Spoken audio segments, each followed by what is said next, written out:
Assalamualaikum warahmatullahi. Saya Ibrahim Kasim dari Biro IT, Multimedia dan Promosi, Persatuan Pembina Ilmu Falak Islam Perak. Kali ini saya nak berkongsi pula tentang satu website ataupun laman web yang boleh diakses oleh semua orang secara percuma dan sangat berguna, bermanfaat untuk peminat dan pengkaji ilmu falak. Website dia ialah App Falak AT. Okey, kalau tuan-tuan tak ada record pun boleh just Google App Falak AT.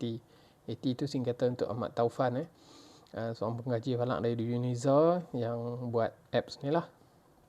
Tapi dia bukanlah app, dia website. Kita tak perlu download dan install dia. Kita just boleh guna di Google Chrome sahaja.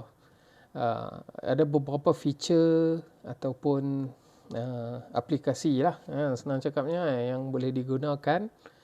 Okey, dan antaranya ialah kalkulator tarikh. Kalkulator tarikh ialah untuk kita buat conversion atau penukaran daripada tarikh hijrah ke Masihi atau Masihi ke hijrah.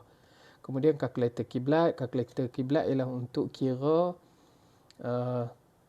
arah kiblat ataupun azimut kiblat bagi lokasi tempat yang kita nak.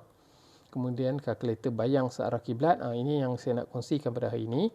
Okey, tapi sebelum itu, bila kita nak mula, kita klik dekat lokasi. Tuan-tuan kena buat location setting. Sini ada dua pilihan lah, sama ada nak menggunakan input A. Input A ni dia dah senaraikan siap-siap bandar-bandar utama di seluruh Malaysia. Begitu juga dengan beberapa lokasi, contohnya Tanjung Cincin, Pulau Perak, Tanjung Atiam ni dia bukanlah bandar besar, tapi ini lokasi yang signifikan dalam falak dan astronomi di Malaysia. Jadi disertakan juga di sini. Kalau tak ada, contohnya saya duduk di Manjung, Perak, dan di Perak dalam input A ni dia hanya bagi Ipoh, Taiping dan Teluk Intan. Sama ada saya boleh gunakan Teluk Intan kalau saya nak, sebab itu yang terdekat dengan saya dalam 60 km, Taiping dalam 80 km. Ipoh dah mungkin cecah 90. Tapi untuk dapatkan data yang lebih tepat, kita gunakanlah koordinat kita sendiri. Macam mana nak dapatkan koordinat? Kita gunakan Google Maps. Okey, pergilah ke tempat yang di mana kita berada. Ini saya duduk dekat-dekat sini lah. Saya tak boleh tunjuk lah rumah saya yang exactly lokasi rumah. Katalah dekat sini. Tapi sini ni ladang sawit ni. Dia akan bagi, bila kita klik satu point, dia akan bagi koordinat tapi dalam bentuk perpuluhan. Contohnya ini 4.191450 dengan 100.647347. Kita klik saja dekat situ dan dia akan bagi koordinat dalam bentuk degree, minit dan second. Kita masukkanlah dekat sini. 4 sebelah 30.6. Okey, jadi bezanya hanya dengan 292 tadi ni. Beza sikit lah. Sebab ni setting yang saya buat sebelum ni, saya klik dekat tempat lain. Okey. Jadi bila kita dah masukkan kat sini, kita set as default, kan okey. Kita tengok kalkulator bayang searah kiblat. Ini saya nak kongsikan. Baik, lokasi yang dia setkan ialah yang kita masukkan tadi. Kalau kita nak ubah tempat lain pun kita ubah kat sini lah. Tadi tu kita buat setting yang input B tu ialah untuk semua features yang ada. Jadi selepas ni apa-apa features, contohnya kalkulator bayang searah kiblat ni, ataupun kompas kiblat ke, ataupun kalkulator hilal ke, dia akan menggunakan koordinat yang kita set. Tapi kalau kita nak ubah dekat sini pun boleh. Baik, dia juga bagi dekat sini parameter data yang kita nak generate, iaitu bulan 12 tahun 2023 sekarang lah. Okay. Kemudian kita kena klik pamer ni. Pamer ni maksudnya display lah kot dalam bahasa English, dalam English Maka keluarlah data untuk sebulan. Okey, data apa ni? Data ni ialah untuk kita gunakan untuk menentukan arah kiblat lah. Kalau nak buat semakan di rumah, kita bolehlah guna data ni. Kita selalu dengar tentang Istiwa Azam. Istiwa azam ialah satu fenomena di mana matahari berada betul-betul di atas Masjidil Haram ataupun Kaabah lah kalau nak lagi tepat. Istiwa azam berlaku setiap tahun pada 28 Mei pukul 5.16. Ini masa untuk Malaysia. Kalau negara lain gunalah kena generate lain lah. Begitu juga dengan 16 Julai 5.28. Berlaku 2 kali lah dalam setahun. Jadi pada tarikh-tarikh ni biasanya website JAKIM ke ataupun website Jabatan Mufti negeri-negeri di Malaysia akan promosikan supaya memberi peringatan kepada semua rakyat Malaysia beragama Islam untuk lakukan semakan arah kiblat, terutamanya di rumah. Rumah ni senang silap. Saya sendiri pun dari kecil-kecil sedang dah semayang satu arah di rumah di kampung lah. Sampailah dah sekolah menengah baru dapat tahu bahawa arah tu salah. Jadi kena adalah kesedaran macam mana nak menggunakan istiwa azam ni untuk buat semakan arah kiblat. Tapi masalah dengan nak menggunakan istiwa azam ialah dia berlaku 2 kali je dalam setahun, bulan 5, bulan 7. Sekarang ni bulan 12, lambat lagi nak tunggu. Jadi macam mana? Maka jawapannya ialah kita boleh buat semakan sebenarnya pada waktu-waktu ataupun tarikh lain juga sepanjang tahun. Okey. Untuk nak bagi faham secara grafiknya saya buat macam ni. Saya duduk di Manjung. Measure distance supaya ada garisan. Okey, Mekah. Istiwa azam ialah apabila matahari duduk di atas Masjidil Haram ataupun Kaabah. Jadi kita boleh gunakanlah arah matahari bila matahari berada di atas Kaabah, maka matahari itu mestilah setempat dengan arah kiblat. Tapi pada hari-hari lain sepanjang tahun, sama ada matahari berada di belakang pada Kaabah, pada Masjidil Haram atau Mekah, ataupun di depan, as long as bila kita unjurkan, kita buat unjuran, dia akan sampai ke Mekah, maka kita boleh gunalah tarikh-tarikh tu. Ataupun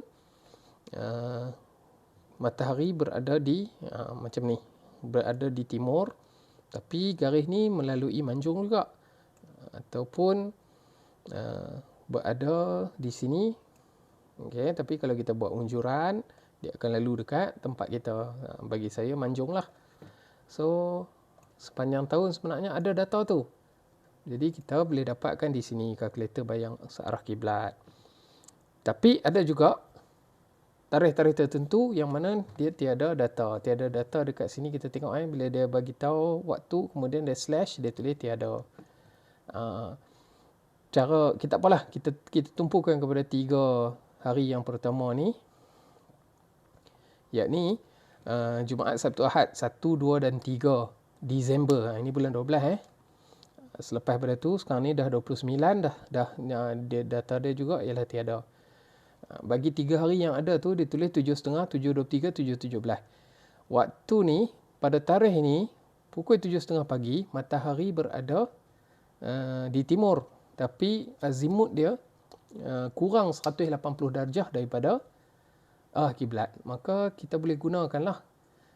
Cumanya janganlah menghala ke matahari tu, membelakangkan matahari. Sebab tu dekat sini kolom ni dia tulis arah bayang sama arah. Contohnya kalau kita pacak satu kayu ataupun bingkai pintu atau bingkai rumah kita, katalah rumah kita menghadap matahari kan, buka pintu, bingkai pintu tu pastikan straight, tegak ke atas, gunakan water pass. Okey, water pass ataupun ni bahasa lainnya spirit level ataupun bahasa Melayunya kalau saya panggil timbang ayak lah. Timbang ayak. Saya tak tahu lah itu memang bahasa rasmi, bahasa Melayu rasmi atau tak. Okey, benda ni lah letak bagi menegak dekat bingkai pintu. Ini mendatar lah kan. Ini mendatar lah, letaklah bagi straight. Letak bagi menegak dekat bingkai pintu atau bingkai tingkap. Kita tengok bubble dia tu berada di tengah-tengah dia punya timbang ayak tu, maka cantik lah. Itu straight lah tu. Jadi pastikan bingkai atau tiang itu tegak. Kemudian bayang yang bayang daripada bingkai pintu atau bingkai tingkap itu pada pukul 7.30 ni menunjukkan arah kiblat. Tapi jangan menghala ke matahari lah. Dia tulis sini arah bayang sama arah. Maksudnya arah bayang ni sama arah dengan kiblat.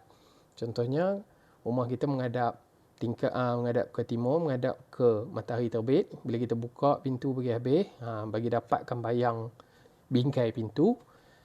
Jadi daripada matahari di timur, mestilah bayang dia menghala ke barat. Maka itulah arah kiblat. Pada 2 hari bulan pula, 7.23, dia semakin awal. Sampailah 4 hari bulan ni, dia terlalu awal. Sampaikan dia dah berada di bawah ufuk. Ketika matahari selari dengan arah kiblat, dia berada di bawah ufuk. Maka kita tak boleh gunalah. Tapi, dia sekejapnya, dia sebulan, tak silap saya. Kita pergi bulan 1, 2024. Klik pamer. Lebih kurang sebulan. Kemudian dah ada balik. Maksudnya bulan depan pun tinggal tahun depan tinggal beberapa hari saja. Sekarang dah 29 Disember. Bulan 10 hari bulan 1 kita dah boleh guna balik 7.35. Ataupun kalau rumah kita tu, depan rumah kita ada halangan, kita tak nampak ufuk, ada rumah orang lain ataupun ada pokok atau ada bangunan apa-apa yang melindung, kita tunggulah bagi lewat sikit, pukul 9 katanya. Kalau terlindung juga, lewatkan lagi pukul 10 lebih.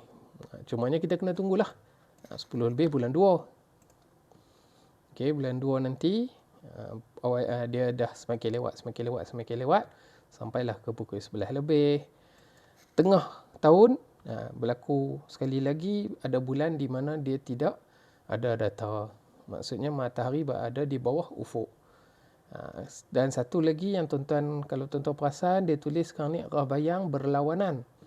Jadi sebab apa berlawanan? Sebab masa ni matahari selari dengan arah kiblat ketika petang. Bila petang matahari kan berada di barat. Jadi kalau kita pacak apa-apa benda, bayang dia menghala ke timur lah. Jadi arah kiblat berlawanan. Bayang ke timur, arah kiblat ke barat. Maksudnya bila ditulis berlawanan ni, berlawanan dengan bayang, tapi menghadap ke matahari. Kalau tadi tu matahari berada di timur, maka kiblat kita ialah ke barat. Kita kena membelakangkan matahari. Tapi waktu-waktu ni, yang bila ditulis berlawan ni, itu maksudnya kita menghadap ke matahari untuk menentukan arah kiblat kita. Begitulah ceritanya. Semoga tuan-tuan faham. Dalam setahun ada 2 kali. Satu bulan 6 dan satu lagi bulan 12 tadi. Lebih kurang dalam sebulan. Kita tak ada data. Tapi 10 bulan yang lain, setiap tahun kita boleh generate data dan kita boleh gunakan untuk buat semakan arah kiblat di rumah-rumah kita.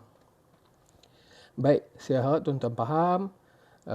Jika ada persoalan, boleh ajukan di ruangan komen dan saya akan cuba jawab insya-Allah. Sekian saja daripada saya, semoga bermanfaat dan terima kasih. Assalamualaikum warahmatullahi